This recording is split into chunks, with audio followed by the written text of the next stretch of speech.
Bagaimana salam murid dari kami? Namo Sang Hyang Adi Budaya. Namo Buddhaya. Nah, anak-anak, kali ini kita akan masuk ke bab pelajaran 2 mengenai cerita kasih sayang. Anak-anak boleh buka buku aja Pasiko halaman 25. Ini ya. Nah, sambil mendengarkan Miss bercerita, anak-anak lihat bukunya ya.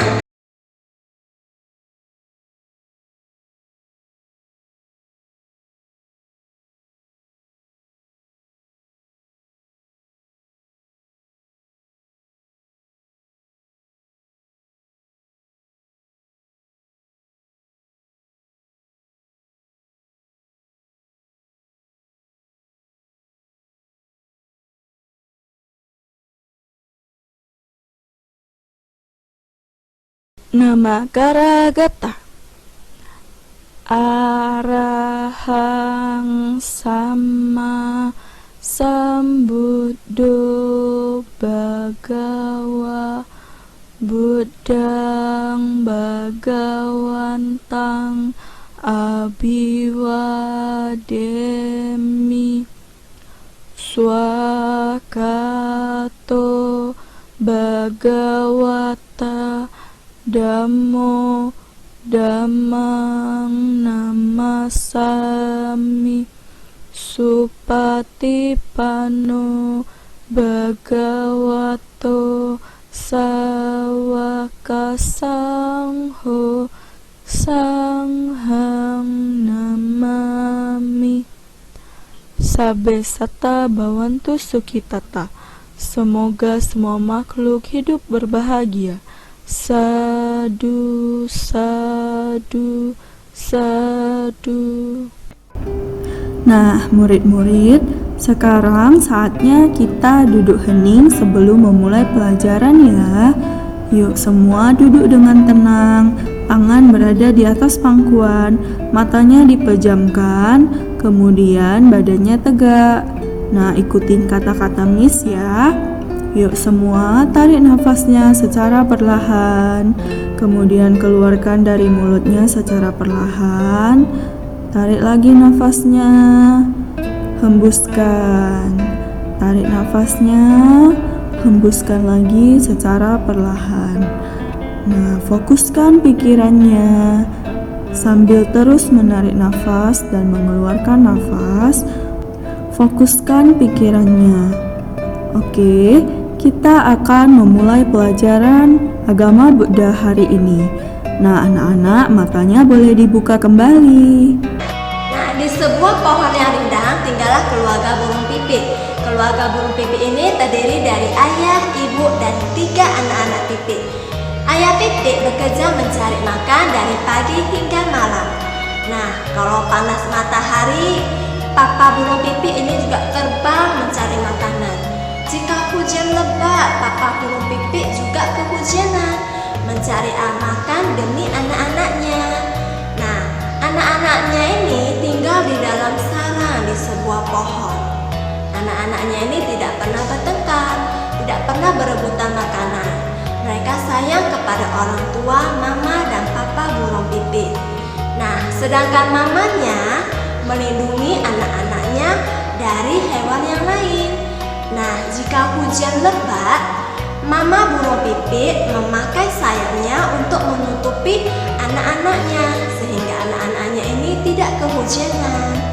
Nah, sebaliknya jika panas terik matahari, ibu burung pipit juga menutupi anak-anaknya dengan menggunakan sayap. Nah, sehingga yang menjadi kepanasan dan juga kedinginan itu adalah orang tua dari burung pipit, yaitu mama dan papa burung pipit. Nah, kasihan ya anak-anak, sama seperti kita juga, papa setiap hari mencari nafkah di luar. Di tengah terik panasnya matahari dan juga hujan lebat, papa mencari nafkah untuk membiayai keluarganya. Nah, sedangkan ibu di rumah juga bekerja, yaitu mencuci, memasak, mengantarkan anak-anak ke les, dan lain-lain sebagainya. Nah, pekerja orang tua itu sangat banyak ya. Jadi anak-anak, sebagai anak kita juga harus berbakti kepada orang tua. Bagaimana caranya? Dengan cara mendengarkan nasihat orang tua, tidak melawan perintah orang tua, membantu orang tua yang bisa dikerjakan sendiri.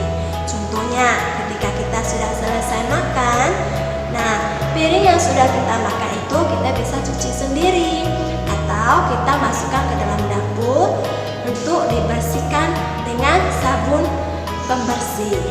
Oke anak-anak praktekkan di rumah ya, bagaimana cara untuk membantu orang tua sehingga orang tua tidak kelihatan terlalu capek atau terlalu letih dalam mengurus pekerjaannya.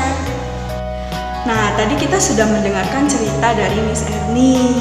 Nah, kalau itu tadi kan tentang burung pipit ya kan? Nah, kalau di cerita Buddha sendiri ada nggak ya Miss? Nah, ada.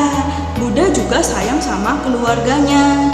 Nah, contohnya Buddha setelah menjadi Buddha, Buddha itu kembali lagi ke istana. Untuk apa? Untuk mengajarkan orang tuanya dan keluarganya, mengajarkan Dhamma.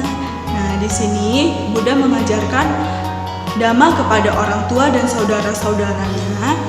Dan setelah mendengarkan ajaran dari Sang Buddha, orang tua dan saudara-saudaranya semua menjadi orang suci. Dan mereka semua juga sangat berbahagia dan tidak bersedih lagi. Nah, siapa yang mau jadi seperti Buddha? Ayo angkat tangannya. Nah, jadi kita sebagai anak harus ingat untuk berbakti kepada orang tua. Nah, itu yang paling penting. Kemudian, tadi contohnya apa? Udah dikasih tahu Miss Erni kan?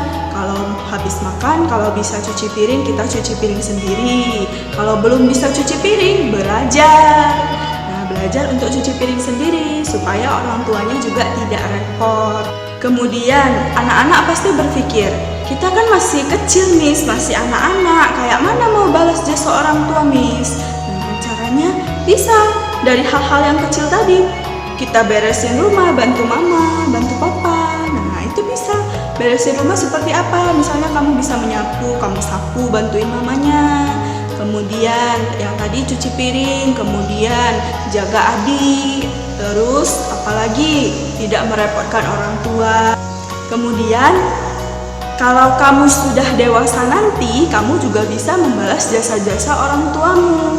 Setelah dewasa, kamu sudah kerja, sudah kuliah, nah di situ kamu lebih bisa membalas jasa-jasa orang tuamu. Ingat, jangan pernah melupakan jasa-jasa dari orang tua, oke? Sampai di sini dulu ya pembelajaran online agama Buddha kelas 2. Kita akan berjumpa lagi di video pembelajaran selanjutnya. See you!